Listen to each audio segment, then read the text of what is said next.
と表突きの違いについてですね。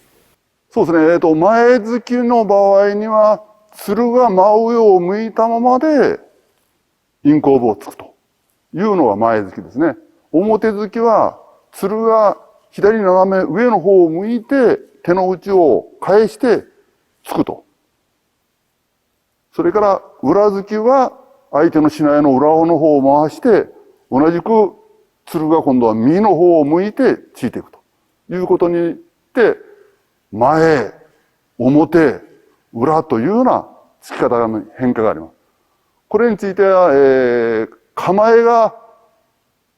強固な人については、前突きを行くと自分の剣線が外れてしまいますので、これは、竹刀に力を与えるために手の内を入れてついていくということになります。ですから、相手の構え方、攻め方によって、前突きで行った方がいいのか、あるいは表でついた方がいいのか、というような変化が出てきます。表突きに関してなんですけれども、はい。はい。打つ際のポイントについて教えていただいてもよろしいでしょうか。剣線が強い人、なかなか剣線を外さない人、中心から外れないというんだったら、表突きを使います。これは、銃の中にはこう、螺旋状の溝が掘ってあるわけですね。これをライフルということで、ライフル銃というのなんかは、これはまっすぐ飛ぶために、ライフルの溝を作ってあるわけですね。それと同じように、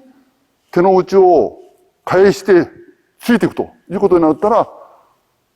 目的地の方にまっすぐ行きますし、相手の剣線も避けて外してつけるという利点があります。ただ、やはり、私もですけど、右手が強いですので、こういうような突きになってしまうと外れてしまうということになりますから、あくまでも左手、右手も中心に持ってきて、鶴を左斜め方向に持っていくということで、書いております。右だけ絞るんじゃなくて、左手でも。絞るというよりも、こう、手の内を返さないといけませんから、左手は自分の中心から外さないように持っていかないと、右手の力が強くて、左手がこう外れてしまえば、こういうような突き方になりますから、こちらの方に抜けてしまうということになります。かといって、試合でやるようなこういう突きというのは、試合で一本になるかもしれませんけど、正しい突きではありませんので、やはり左手は自分の体の中心ということは守ってほしいと思います。